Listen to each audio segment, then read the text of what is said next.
Bienvenue sur l'Entre-deux de Vivessence, un podcast pour ouvrir le champ des possibles. Pour plus d'informations me concernant, vous pouvez vous référer à la description ou en fin d'écoute. Je vous présente un épisode avec les exploratrices du subtil, des personnes dans un état de conscience différent, afin d'aller explorer certains sujets sous un autre angle. Ces informations sont bien sûr subjectives et n'ont pas caractère de vérité. À vous de voir ce que vous en ferez. Pour connaître les thèmes visités, vous pouvez vous référer à la description. Belle écoute.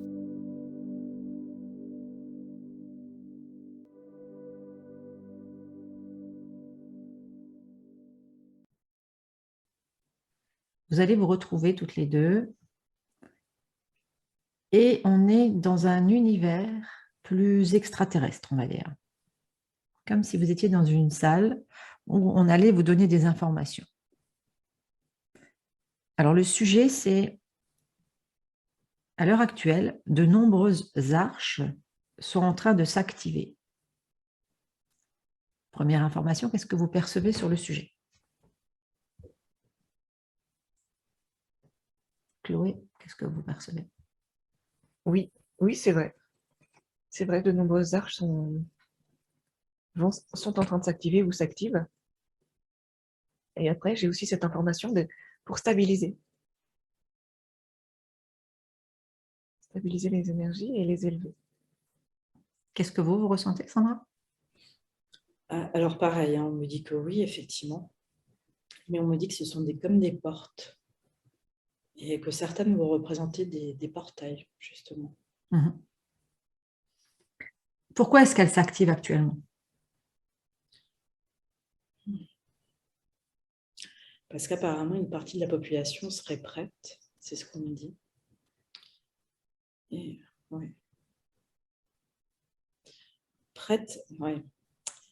On me montre des gens en fait qui vont franchir sous ces arches, le portail. On les envoie, mais de manière temporaire. Ça sera justement suite à ces 3 jours, des gens qui vont monter énormément en vibration, qui vont être capables de faire ce voyage-là, qui existe déjà, mais c'est comme si on leur donnait l'autorisation d'accéder à des connaissances, en fait, extrêmement importantes. Et elles vont passer par ce portail-là pour revenir ensuite et les utiliser, en fait, à bon escient sur Terre. C'est vraiment un passage, hein, mais parce que certaines personnes vont être prêtes. Comme une porte des étoiles, en fait. Oui. De votre côté, Chloé? Oui, c'est ça. C'est vraiment accéder à des connaissances où on n'avait pas forcément accès avant, parce qu'une partie de la population est prête à avoir ces connaissances-là. Est-ce que ces arches vont être perceptibles par tout le monde? Ou vues par tout le monde?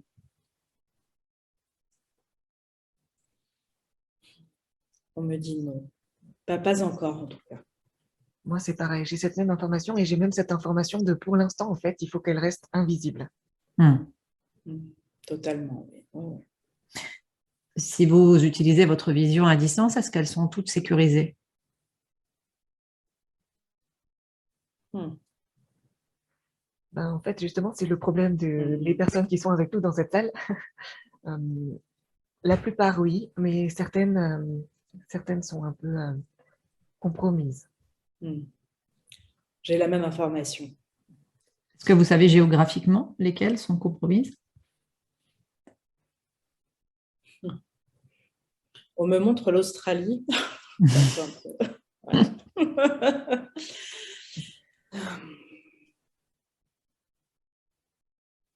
Si vous êtes devant la map monde, vous les situez à gauche, à droite, en haut, en bas, enfin, si on essaye de vous aider par rapport à ça. Chloé, qu'est-ce que vous arrivez à situer ou pas du tout après ça? Moi, je vois aussi, alors dans le sud, au niveau du sud du globe, là, map monde, on a plusieurs, en Australie, oui, en Afrique aussi. Ouais. Et j'en vois une aussi dans l'océan Atlantique, mais entre l'Amérique du Sud et l'Afrique. Et Antarctique aussi, on me dit. Combien il y en a? Vraiment... Est-ce que vous savez combien il y en a?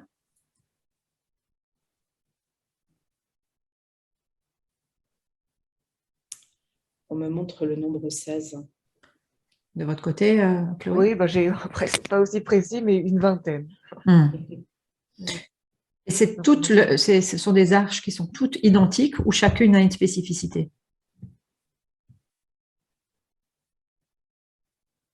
Chacune a une spécificité. Elles n'ont pas toutes la même taille. Non, je suis d'accord. Okay. Ouais. Et donc, est-ce qu'elles sont toutes des portails?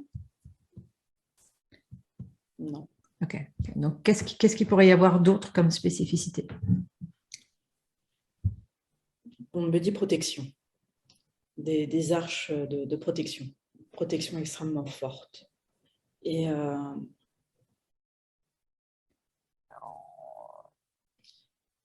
oui.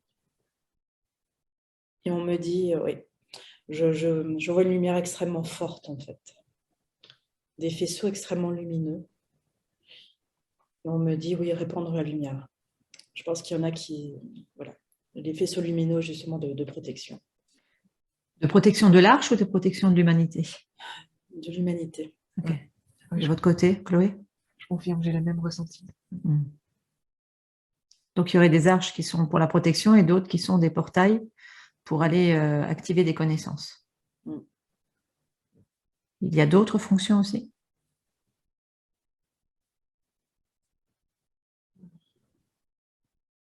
De votre côté, Chloé, qu'est-ce que vous percevez? Oui, il y a encore une autre fonction de reliance et de communication entre la Terre et les étoiles.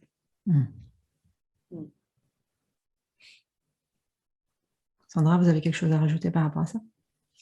Non, c'est comme Chloé, hein. Ce lien entre les deux mondes. Si vous regardez, si vous faites une vision d'ensemble au niveau de la planète, quels sont les êtres qui vont avoir accès à ces connaissances au niveau des arches?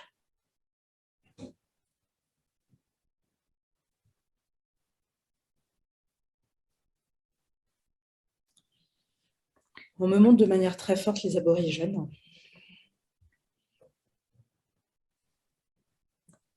On me dit Esquimaux aussi. Maasai.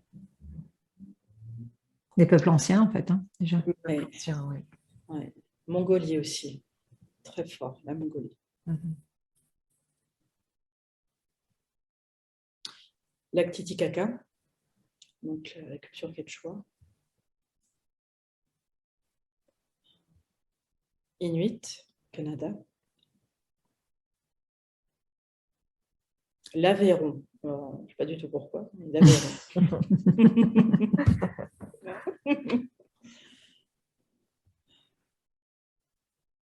Centrafrique. On me montre des animaux aussi. Hein. Les animaux vont avoir une part aussi. Oui, de connexion forte. Ils vont participer aussi. De votre côté, Chloé? Oui, ben, j'ai les mêmes informations. Et en plus, donc, de cette sagesse ancestrale qui va pouvoir accéder à ces connaissances-là, il y aura de manière disséminée sur toute la planète des êtres de lumière qui vont pouvoir aussi accéder à... Qui sont déjà là ou qui vont venir en renfort? On me dit on va les déplacer justement pour qu'ils viennent en renfort. Donc, ils viendraient des étoiles ou déplacés géographiquement de l'endroit où ils sont pour aller dans des endroits stratégiques. Qu'est-ce que vous percevez? Je vois les deux, en fait. Il y aura des déplacements géographiques. Et je vois des êtres tomber des étoiles, justement. Je vois Chloé sourire et dire oui avec la tête. Oui, c'est ça. La même information au même moment. Et dans ma tête, c'était vraiment les deux. Ouais. Donc, ça veut dire aussi que certains êtres qui sont déjà incarnés, j'ai envie de dire, hein, s'ils sentent un appel de déplacement géographique, ils doivent le suivre. Hein. Oui, tout à fait. Tout à fait. Et ce sera fort. Ce sera fort. Ouais. Bon, Sandra, ça peut répondre à certaines aussi de vos questionnements. Oui, oui, oui. Et là, je pense qu'ils ne savent absolument pas où me placer. C'est le mystère ces temps-ci. Je pense qu'ils ont l'hésitation. Alors, si on peut éviter l'Aveyron, ça m'arrangerait.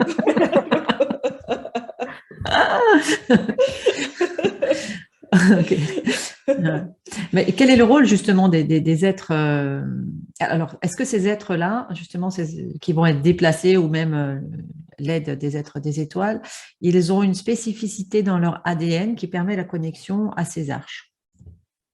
Oui, totalement. On me dit activer les portails. C'est comme si ces êtres-là avaient la clé pour activer des portails. Et on me dit activer les connaissances très anciennes et des mémoires très anciennes. Est-ce que ces êtres-là activent justement les portails pour que d'autres reçoivent la connaissance ou ce sont que ces mêmes personnes-là? De votre côté, Chloé, qu'est-ce que vous percevez? Oui, c'est ça. Donc, ces personnes-là, ces êtres de lumière, qu'ils en aient conscience ou pas, en fonction de là où ils vont se trouver, ils ont les codes inscrits en eux qui va permettre effectivement l'ouverture de ces portails. Et c'est pas forcément eux qui vont les utiliser. Après, ça va appeler d'autres êtres à les utiliser. De votre côté, Sandra, par rapport à ça? Oui, oui, oui. On me dit qu'en fait, c'est justement pour aider en fait le reste de l'humanité justement à accéder encore une fois à des connaissances. Le mot connaissance revient de manière extrêmement forte. Et il y aura beaucoup d'aide de toute façon, et ce ne sera pas les seuls acteurs, bien évidemment. Ils ont la clé. En fait, on me montre toujours la clé. Ils portent une clé. C'est comme si ces êtres-là avaient un trousseau avec beaucoup de clés, mais ils ne savent toujours pas comment l'utiliser, quelle clé utiliser. Mais qu'à un moment, ça sera très clair. Et il y aura de l'aide, de toute façon. Et une fois activés, en fait, ils seront dans des communautés ou dans des endroits justement qui auront besoin de cette activation de manière très forte. Et une fois activés, ça va se faire à peu près très rapidement au niveau de l'accès justement à ces connaissances et à ces mémoires anciennes. Est-ce que ces êtres le font consciemment ou inconsciemment? Qu'est-ce que vous recevez, Chloé, par rapport à ça? Oui, j'ai cette même information de nécessité de connaissances, etc., d'accéder à ces connaissances-là, dans ces communautés-là.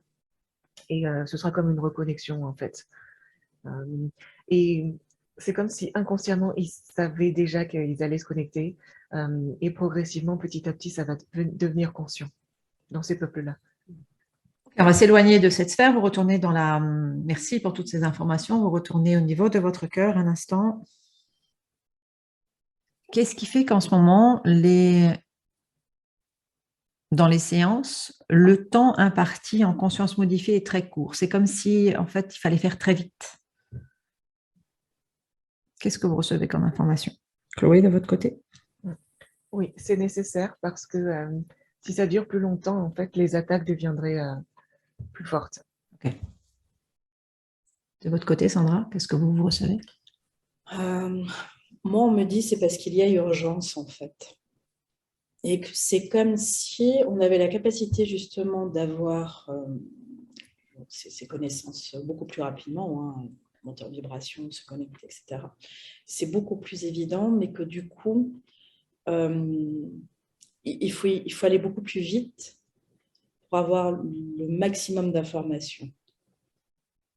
Parce que justement, il y a urgence. Mais ça rejoint un peu ce que disait Chloé, parce que les attaques sont de plus en plus fréquentes et voilà quoi. Oui, je rajouterais, mais du coup, ça fait écho à la première question qu'on a traitée. Par rapport aux séances, l'idée maintenant, c'est effectivement de les amener vite, très haut. Pour que ce soit vraiment très stable, ces énergies, pour que ça aille vite, très haut, et pour éviter tous ces parasitages, et pour que toutes ces personnes-là aient les connaissances, aient accès aux connaissances dont elles ont besoin. Et en fait, c'est de les emmener sur des fréquences hautes, que ce soit, même si la personne ne reçoit pas consciemment l'information, ni moi. Oui. Ok. Donc, ça n'a pas besoin d'être conscient ni pour l'un ni pour l'autre, on est bien d'accord. C'est comme s'il fallait les emmener comme une fusée pour qu'ils captent les informations qui sont nécessaires et les ramener. Oui, c'est un peu ça? Oui, totalement. Ok, parfait. J'aimerais bien que vous vous connectiez à ce sujet-là et voir ce que vous allez recevoir comme information. C'est que se passe-t-il après la mort? Alors, il y a des énergies qui me font sourire Mm. parce que sur Terre, c'est perçu comme catastrophique, la mort, etc. Et en fait, ben moi, ce que je vois, c'est une libération, une paix, une sérénité, avec beaucoup d'accompagnement. Après la mort, il y a beaucoup d'êtres qui vont accompagner les âmes. Pendant que je vous laisse regarder si ce sont des êtres positifs ou négatifs, Sandra, qu'est-ce que vous avez à partager sur la première question? Bah pareil, hein, ça m'a fait sourire en fait. C'est comme s'il y avait une paix en moi, parce que justement, cette notion de libération, d'amour inconditionnel, je vois énormément d'amour, d'élévation par l'amour et d'union et de partage. Et des milliers de petites étoiles comme ça qui s'interconnectent dans l'univers et qui regardent cette terre en fait. Et c'est comme si avec la mort en fait, cette communauté justement de lumière, donc toutes ces âmes qui partent, se préparer en fait pour la prochaine étape en disant voilà, on est parti, maintenant il faut faire mieux. Donc si on repart sur Terre, il faudra faire mieux. Et comment faire? Et c'est comme une communauté en fait hein, de communication, d'énergie. On essaye en fait de faire au mieux et que la prochaine incarnation pardon, soit fructueuse. J'ai le mot fructueux en fait qui me vient. Chloé, de votre côté? Alors, du coup, mais même à cette fréquence, même la fréquence d'avant, j'avais cette notion de beaucoup d'amour. Et en fait, tout de suite, on me dit, ce côté-là, la lumière, ce côté-là, on maîtrise. Ce côté-là, l'ombre, il n'y a pas vraiment sa place. Donc, du coup, maintenant, effectivement, de plus haut, je me dis, ouais, quand même, il y a un peu des êtres, enfin, il y a pas une bataille aussi qui se joue à ce niveau-là. Ok. Ouais. Que vous percevez maintenant sur une autre fréquence que Je vous percevez. perçois, Ok, voilà, ok, avant ok. que je percevais un Parfait. peu, Ok. et maintenant, effectivement, je perçois de manière plus claire. Pendant que vous réfléchissez, enfin que vous posez votre vision sur la question de est-ce que la roue des réincarnations s'est arrêtée? Je vous laisse réfléchir là-dessus. Enfin, je vous laisse vous poser votre vision là-dessus. Et Sandra, par rapport à la première question, qu'est-ce qui vous venait à partir du moment où vous avez changé la fréquence? Une montée de la Terre, de lumière en fait, vers le grand tout. Une notion d'amour énorme, d'union encore, de partage. Je ne perçois pas forcément les forces de l'ombre, mais je perçois en fait des inquiétudes. C'est plutôt de l'ordre de l'inquiétude. En fait. Alors, cette roue des réincarnations, elle va s'arrêter. Elle n'est pas encore totalement arrêtée. C'est pas encore, Ok. pas encore tout à fait ça. Mais après, concernant la mort, j'ai vraiment pour ce qui se passe après la mort, pour une grande majorité d'âmes, cet amour, cette paix, cette sérénité. Mais par contre, pour une petite partie d'âmes encore très, très tourmentées, là, et c'est pour ça encore qu'ils sont encore attachés à cette fameuse roue des réincarnations. Parce que justement, est-ce que cette roue des réincarnations, elle est encore nécessaire ou elle ne l'est plus? Qu'est-ce que vous percevez, Sandra? Elle ne va plus l'être en fait. Parfait. Ok. Je vais vous donner le nom de quelqu'un qui a écrit beaucoup de livres sur l'au-delà, qui s'appelle Michael Newton. Est-ce que ces informations sont justes dans l'instant, enfin aujourd'hui, dans la vibration d'aujourd'hui? Qu'est-ce que vous recevez comme information? C'est quelqu'un de très lumineux, mais on me dit que les informations sont obsolètes. Okay. Donc, Chloé, de votre côté? Oui, j'ai la même information. Okay. Les informations qu'ils recevaient dans l'instant étaient justes. Est-ce qu'elles étaient connectées au système de roue des réincarnations à l'époque? Oui. Ok. Et on lui a demandé justement de transmettre donner ces informations, okay. de transmettre. Oui. Okay. Aujourd'hui, quel est le conseil pour justement ne pas rentrer dans la roue des réincarnations? On me dit l'élévation par l'amour, justement. Et rester toujours connecté à l'amour inconditionnel et universel. De votre côté, Chloé? Oui, mais on me dit aussi que ces personnes, enfin, on sera accompagnés. On sera accompagnés. Il y aura beaucoup de personnes autour de nous pour élever cette fréquence. Et pour qu'on ne rentre plus, pardon, dans cette roue des réincarnations. Donc, avant la mort, c'est ça? Ou c'est après? Donc, après. Après, ok. Et après. Ok. Merci d'avoir écouté cet épisode. Pour plus d'informations me concernant, vous pouvez aller visiter mon site www.vivessence.fr. N'hésitez pas à partager, me laisser vos commentaires et je vous retrouve tout bientôt pour un nouvel épisode.